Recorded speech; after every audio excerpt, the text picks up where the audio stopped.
بسم اللہ الرحمن الرحیم۔ قرآن پاک کی دو چھوٹی چھوٹی صورتیں ہیں، ان کا میں آپ کو شان نزول بتانے لگا ہوں۔ ہمیں قرآن پاک ترجمے کے ساتھ پڑھنا چاہیے۔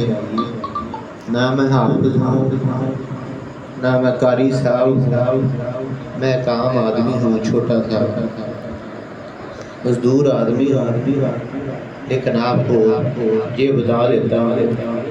سورۃ احد،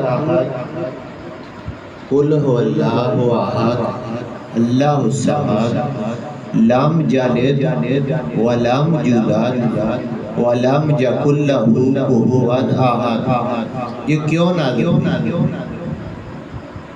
نبی پاک صلی اللہ علیہ وسلم کے جدو آپ کے دشمن تھے، وہ بتوں کی پوجا کرتے تھے، تو نبی پاک صلی اللہ علیہ وسلم کے پاس اکٹھے ہو کر آ گئے کہ ہمارے بتوں میں کیا برائی ہے کہ آپ صرف ایک خدا کہہ رہے ہیں کہ صرف ایک ہی خدا ہے، صرف ایک ہی خدا ہے، ہمارے بتوں میں کون سی کمی ہے؟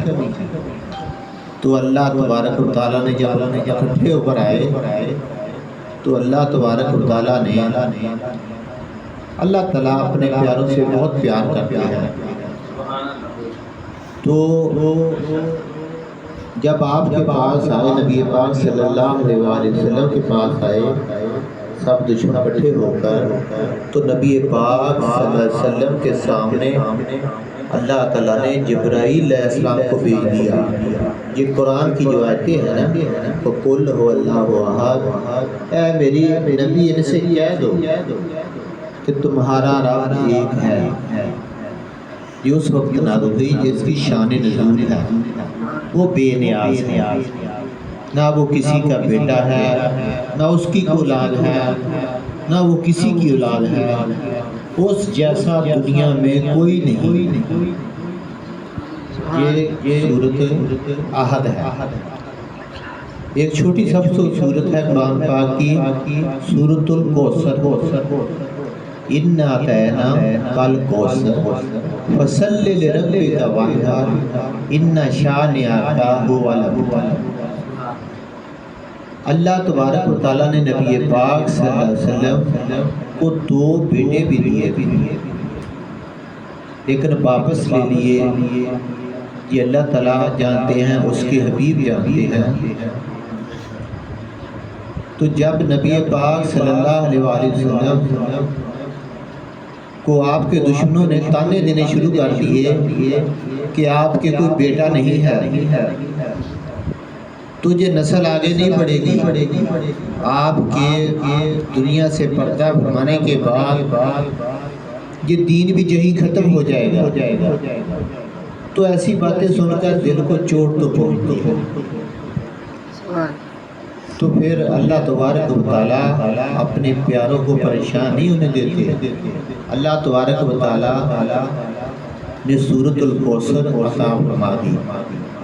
جبرائیل علیہ السلام لے کر آئے، جس میں ہے اِنَّا أَعْطَيْنَاكَ الْكَوْثَرَ، اے میرے نبی ہم نے آپ کو کوثر عطا کیا۔ کوثر کے معنی دنیا کو کثرت کہتی ہے، کوئی کثیر کہتی ہے، کوئی کچھ کہتی ہے، لیکن اللہ جانتے ہیں اور اس کے حبیب جانتے ہیں کہ کوثر کے لفظ میں اللہ تبارک و تعالیٰ نے اپنے پیارے حبیب کو پتہ نہیں کیا کیا دے دیا۔ پوری کائنات کا مالک اللہ تبارک و تعالیٰ ہے، لیکن وہ اپنے پیاروں کو بھی آگے دیتا ہے۔ جو اللہ کے پیاروں سے محبت کرتا ہے، اللہ تبارک و تعالیٰ بھی اسی سے محبت ہی کرتے ہیں۔ جو چھوٹی سی سورت ہے سورۃ الکوثر، اللہ تبارک و تعالیٰ فرماتے ہیں اے میرے حبیب ہم نے آپ کو کوثر عطا فرما دی، آپ کا کام ہے نماز پڑھیں، قربانی کریں۔ یہ جو کہنے والے ہیں نا تمہیں کہ تم بے نسل ہو جاؤ گے، یہ بے نسل ان شانئک ھو الابتر، یہ جو تمہارے دشمن کہتے ہیں یہ بے نسل ہوں گے، تم پھر اللہ تبارک تعالیٰ پوری کائنات کا خالق مالک ہے، جس طرح چاہے بیٹے کی طرف سے نسل آگے بڑھا دے، چاہے بیٹی کی طرف سے بڑھا دے۔ اللہ تبارک تعالیٰ نے سیدہ فاطمہ الزہرا رضی اللہ تعالیٰ عنہ، امام حسن حسین رضی اللہ تعالیٰ عنہ، ان کی طرف یعنی کہ ان کی نبی کی آل کی طرف سے آگے نسل بڑھی تا قیامت بڑھتی رہے گی۔ اللہ تبارک تعالیٰ نے فرمایا اے میرے نبی ورفعنا لک ذکرک، اے میرے نبی میں نے آپ کے ذکر کو بلند فرما دیا۔ قرآن پاک میں آتا ہے اے میرے نبی ان سے کہہ دو، اپنی امتیوں سے کہہ دو کہ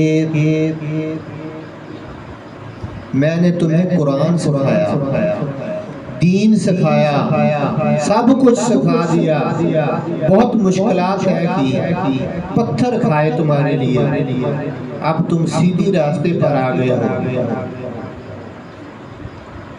گروہ در گروہ مسلمان ہو رہے ہو، میں تم سے کچھ نہیں مانگتا، صرف ایک چیز مانگتا ہوں، میرے پیاروں سے میری آل سے محبت کرنا، میری آل سے محبت کرنا۔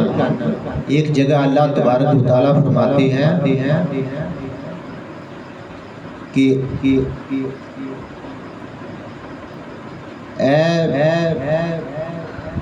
یعنی ہمیں خطاب کر کے اے لوگو محمد صلی اللہ علیہ وآلہ وسلم تمہاری جان ہے، قرآن پاک ہے، تمہاری جان ہے، نبی پاک صلی اللہ علیہ وسلم کی حدیث پاک ہے، کوئی اس وقت تک مومن نہیں ہو سکتا جب تک اس کی مال، اولاد، بیوی، بچوں، جہاں تک کہ اس کی جان سے زیادہ میں اس کے قریب نہ ہو جاؤں۔ اللہ تبارک و تعالیٰ نے قرآن پاک میں اپنے تمام انبیاء کی صفات بیان کی ہے، ان سب پر سلام ہے، آدم علیہ السلام پر سلام ہے، حضرت نوح علیہ السلام پر سلام ہے، حضرت ابراہیم علیہ السلام پر سلام کیا ہے، حضرت جتنے بھی پیغمبر ہیں، حضرت زکریا علیہ السلام، حضرت یوسف علیہ السلام، حضرت یعقوب علیہ السلام، حضرت یحییٰ علیہ السلام، حضرت اسحاق علیہ السلام، حضرت اسماعیل علیہ السلام، حضرت موسیٰ علیہ السلام، حضرت عیسیٰ علیہ السلام، حضرت مریم علیہ السلام کا ذکر فرمایا کہ آپ نے کس طرح پوری زندگی پردے میں گزار دی، عبادت میں گزار دی۔ اسی طرح سیدہ فاطمہ الزہرا نے ساری زندگی عبادت میں گزاری۔ بس یہی آپ کو بات میں نے بتا دی۔